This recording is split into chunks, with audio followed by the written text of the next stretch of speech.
Hello, everyone. We're getting started late. We've had a couple of technical difficulties. One, I can't share the screen. Let me try it though.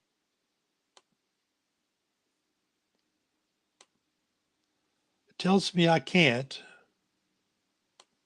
I go to the help center. It doesn't tell me why not. Two, I logged out of everything to try it again, and I had to reschedule the stream for 15 minutes later. And went in. I've gone through the whole stream and forgot to hit go live.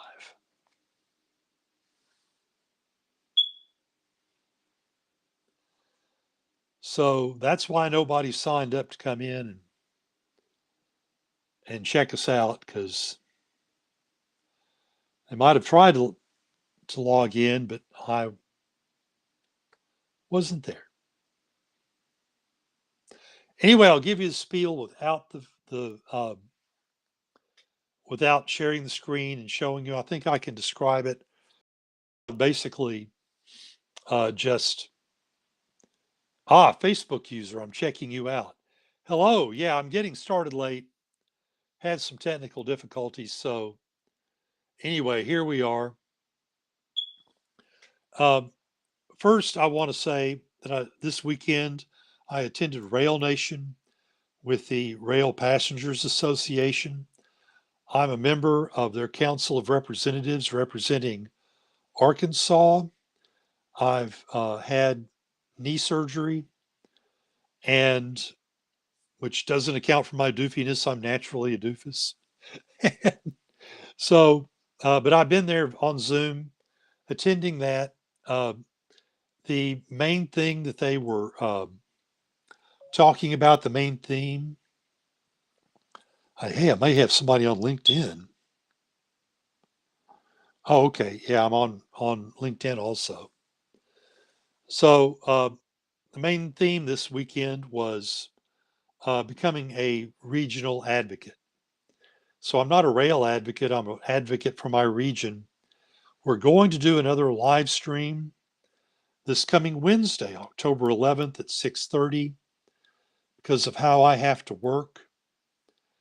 The times I can live stream or have a live meeting, not terribly convenient for most people. But since I'm off recovering from knee surgery, I want to try some different times and just see if more people can join us and participate. Because the live streams go better, I think, when people are actually here and participating. You have a chat, you can ask a question. I will do my best to answer it. So we will be going over what happened, what I learned at Rail Nation. This year, our goal has been to make the ask. We're just going around asking people, saying this is what we want, getting the word out, especially with elected officials on every level of government. Um, and I haven't really finished with the state yet. There's been a lot of craziness in state government. So I'm going to try this week to reach out and try to talk to some people about talking to them, because there's some things we need to ask for. But uh, in every level of government, in the city council, quorum court, State House of Representatives, U.S. Senate, every level of government, we need allies, people who are going to work and help us advance our agenda. So I've got to go back and cultivate those. And people I've already met, like in the U.S. House of Representatives staff members that I've already met, I've got to go back and really connect with them and talk to them. Um, the Investment in Infrastructure and Jobs Act, for instance, we need allies, yes. Uh, they set up $66 billion for Amtrak to be dispensed over 5 years. They're rebuilding track infrastructure. They're buying new trains. But the budget passed by the House of Representatives just passed before more craziness there. also in the federal level, they really cut that back to the bone. And so I really need to get hold of the staff people I've met and I've talked to personally and say, listen, we've got to bring those funding levels back up.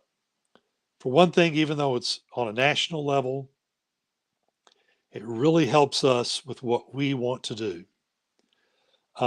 here. So we're going to want some Amtrak services in our area. So, yeah, we're going to need some funding to help make that happen. But so that's going to be Wednesday at 6:30, October 11th. Please join us then. Today, I want to talk about light rail. I was going to share the screen, but for some reason, trains now that don't need track, I've seen them. I need to do more research on that and see what that's all about. For one thing, rail vehicles, what makes them so efficient, is you have steel wheels on steel track, and the rolling resistance is just in the right area because you need some rolling resistance, or the wheels would just spin, you wouldn't go anywhere. So you need some friction to have traction, but you don't need so much that it bogs the vehicle down. Those can be helpful with small outlying areas. Well, it's something to think about. It's I'm not dissing it. We'll just have to look at it. But from what I've seen, you still have to have soft wheels with those. Rubber tires burn up a lot of energy before they get to move a vehicle forward. So we'll look at it. We'll have a look. I'm up for anything, um, but right now we're going to look at steel wheels on steel track. And so what people need to understand is we have a lot of different rail vehicles, and they serve a lot of different functions. Just like cars, just like trucks. If you want to buy a truck, there's Ford Maverick. I'm not shilling for them, but it's a great small truck. It has um, a battery electric setup and the engine helps extend the range. You can go 40 miles, something like that on a charge. Um, and it's very easy to use. But if you're in a construction company, you may need an F-350. So there are different types. So with like heavy freight, they're carrying lots of heavy, bulky items. They're carrying sheets of raw steel and uh, bushels and thousands, hundreds of tons of bushels, thousands of tons of bushels of food and concrete and manufactured goods. Those really long, mile long freight trains can weigh up to 375,000 tons, and they just take over a mile and longer to slow down and stop if they have to. So that is a consideration. But light rail, um, you're not carrying as much. You're carrying people. Now, make no mistake, 2,000 pounds of people is equal to 2,000 pounds of bushels of corn, but you're just not going, you're not carrying as many people, and you're not going as far. Light rail is typically around town. And a great example of how light rail would work here, you can go from the university out to the Northwest Arkansas National Airport or up to Walmart World Headquarters. So you would have a series of stations, and people would go. Now it's by rail 35 miles from downtown Fayetteville to downtown Bentonville, even though the rail has been cut off into Bentonville proper, but we could work that out. That could be fixed. Um, so it wouldn't be um, that long, okay? And as a result, and since you're stopping at multiple stops that are a few miles apart, maybe 5, 10 miles apart, you're going to have to stop a lot quicker. So once again, the vehicle needs to be lighter, and also in order to help achieve that, you're going to probably have what are called overhead cantery wires. Those are great because you're not carrying the fuel with you. If you have to carry fuel with you, that is extra weight and that bogs down the vehicle, and you don't want that. So we've lightened it up several ways. The interior also is very sparse. It's like a bus. Um, it's like a bus on railroad tracks. Um, and you don't have very comfortable seats or hard plastic seats. You can't plug in your mobile devices. You don't have as much leg room. Now, if you had a commuter train, you might go a little further, might go down to West Fork and go up to Bella Vista, maybe, or even all the way up to Monet, Missouri. If we had some housing developments there, people go down to the train station, catch the train, and come in to NWA's metro area and get let off various places for their job. But right now, that's an example of how that could work for commuter rail. But those are typically bigger trains. They're more like a proper passenger train. You have a larger seat that's stuffed. It's nice and plush. With those, you'll plug in your devices, your carry-on devices, and you have a footrest and a tray table, and recline the seat a little bit. You can get breakfast at the train station at a little stand there, like a food trailer, and carry it on and eat and get ready for your workday. So that's the difference. Now, light rail has several different tracks you can use. You can use the Arkansas, Missouri railroad tracks, but they haven't indicated that they are excited about getting into this. Make no mistake, building those overhead cantery wires is expensive. It is very costly. And if a rail provider can't uh, get the money back on that, they're not going to want to do it. So if we build it fresh, we've had several people in our group who want to, who've had ideas about routes and things like that. I think the most likely route is 71 Business. Uh, you go from downtown to downtown, and you'll be going by most of the major employers. You'll be a short bus ride from the University of Arkansas. You'll be going right by the county courthouse. There are a number of offices and banks and things downtown Fayetteville. People could just hop out and walk into work. Um, you're going by the um, world headquarters for Hunt Enterprises, and that might be a short ride in a bus. Uh, and you just have them all lined up. It's really nice. So there's that, or Highway 112, and that does go directly from the airport up to the University of Arkansas campus. You could be let off at Union Station. So somebody flying in, coming to university, could get off the train, get off the airliner, get on the train, and just come right up to campus, go get checked in, and there you go. But we're looking at rail vehicles that run in the street. And what you might want to do is take the roads and widen them just a little bit.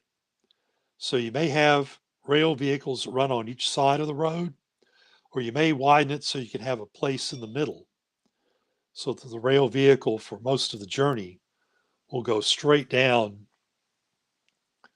um, the middle of the of 71B or Highway 112 to get to their destinations and maybe pull over one side or the other to a station. Um, so we have that. There's another possibility. You could build an elevated station. And one of the reasons I'm really frustrated, I can't share the screen. So it's going to show you pictures of this.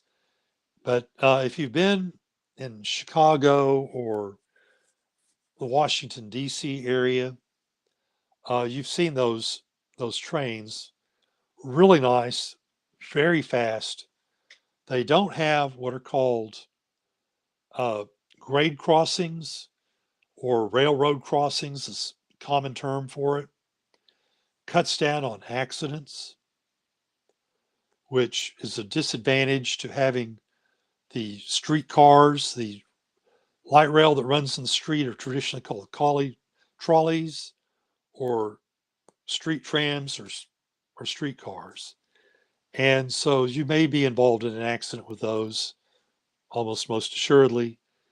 People just decide they're going to cut in front of you and then they don't have the room, and there you go. So,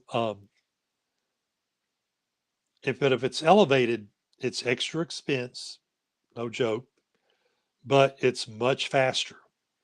And so you're not caught in a traffic jam or in an accident or something.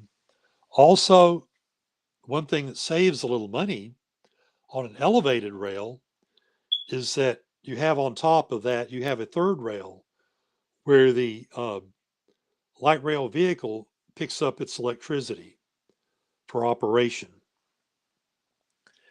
And the reason you don't want a third rail in the street is people will get electrocuted because people, hey, look, this is 220,000 volts.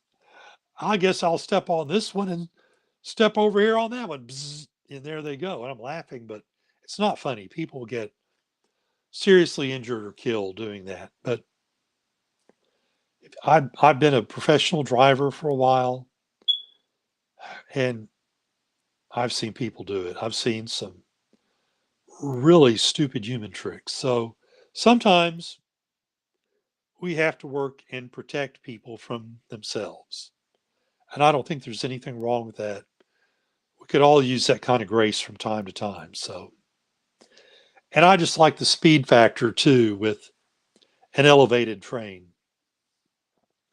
Um, so anyway, that's basically it. That's the difference with a commuter train. You have a full size passenger train. Um, I really want to show some pictures of those, including the Alstom uh, Coradia, I believe I'm saying that correctly, Highland, which uses hydrogen fuel cells to generate electricity. Yeah, Sage Cycles said elevated trains would be the best. I think so too.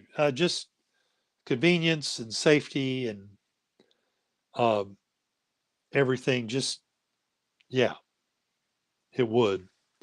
And it would make crossing the road easier. So, say you start at uh, Fayette Junction on Cato Springs Road, and you have a station there that starts your light rail, and you go up and you're to the right of um, College and 71 Business, but then you want to have a station at NWA Mall with an elevated rail. You just cut over the highway or this road, and you stop there, and then you cut back over. But since you're elevated, you're not going to have to run in or deal with anything. Um, anyway, I think that's the best. And I just wondered, do y'all have any questions or anything? I know one thing I meant to cover, um, and I want to make this very clear. Where NWA Go is not advocating that we uh, build light rail yet. For one thing, we have a lot of things that we have to put together. It's almost like a puzzle that has to fit together. I mentioned before we have to get allies in our city councils and state legislature and in the federal government to help us uh, get funding and get things through. Then we also have to design the system. That takes time. Then we have to do studies, where environmental studies. Uh, there's going to be economic impact studies. People have a um, idea that whenever the government spends money, it just evaporates and it's just this total waste.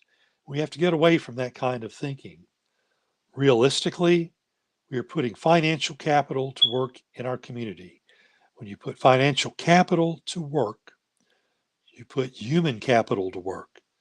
So, first of all, we would have, when we do okay it and we do start to build it, we will have highly paid, skilled labor doing the construction. The typical Arkansas worker makes a median income of just a little less than $28,000 a year. Uh, I've tried to live on that. You can't, even in Arkansas. What these jobs will do is create um, uh, construction jobs that pay between 60 and 80 and even 100,000 a year. And so these are people who are going to be working for several years, building the system, even if it's only 35, 40, 47 miles, for instance. It'll still take time, and you'll still have to test it and do all kinds of things before it starts running. Those folks will be spending money in the local economy. Um, they'll be buying, if they have families, they'll be buying clothes and shoes for the kids. They'll be buying food. And, if they're doing well for a while, they may decide to go build or go buy a big pickup truck of their own. Um, so, yeah, that puts more money into the local economy. It creates typically another 4.5 jobs. But we need an economic impact study that tells us that, and we can point it to it when people say, "Oh, we've got it. We can't do this." Yeah, we really kind of need to. It's for our own best interest to uh, build this. So, uh, and there's some other things we need to get before we really start to build light rail. We need to get a 24/7 bus service uh, because having buses is one of the ways people will get to the light rail station. Of course, bicycles and scooters and just plain old walking too. But we need to have a variety to help people get around. We also need to do the zoning, especially uh, city hall and county quorum courts need to do zoning so that at each light rail station can have a mix of retail and residential. Uh, that is a great place to put some apartments. You know, if I had to take light rail to go somewhere every day and I could move to an apartment within walking distance, easy walking distance, I would do it. So all that needs to come together and then we can start transit oriented development, of course. And I've been talking about creating a uh, uh, affordable city. So it's not just inexpensive rent. It's utilities you can afford. It's transportation you can afford. Um, it's food you can afford. So, and maybe if you really save some money on one thing, you can go back to the other. I'm not against cars. I love cars. I'm going to buy a lottery ticket tomorrow if I win. I'll be coming to meetings in a Ferrari Roma or a Ferrari 296. I like Ferraris and I like Porsches. I like a lot of cars. So, but you know, realistically, we need to have options for, and people need to be able to make choices. And it is, I'm also being honest when I say if I could easily walk to a bus or a train station and get to work that way, uh, I would do it. And yes, not needing a car could save a bunch of money for a lot of people.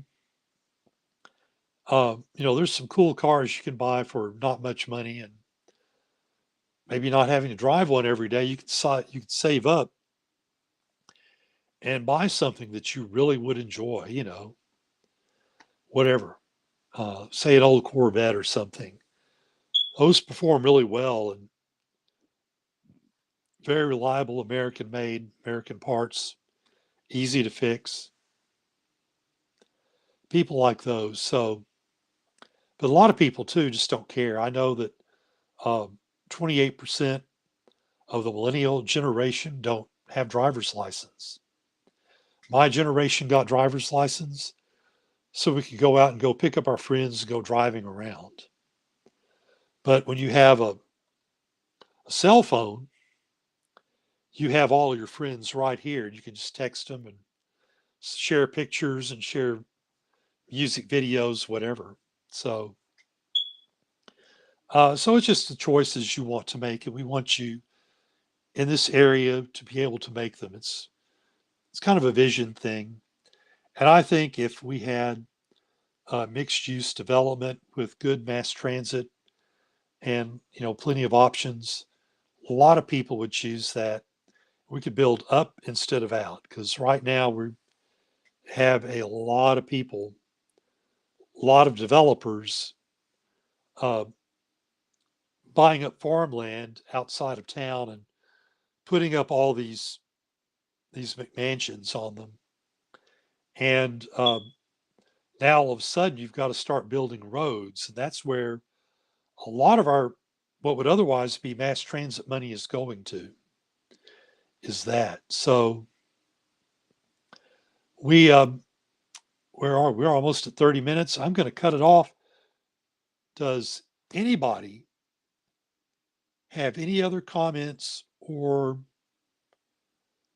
questions? If you want to look at some pictures and you're on Pinterest, I do have a couple of boards there. One's called High Speed Rail Arkansas. If I dare go over, hopefully I won't cut you off. High Speed Rail Arkansas and NWA Go. But the High Speed Rail Arkansas has all the pictures I was planning to use. You can look and you can see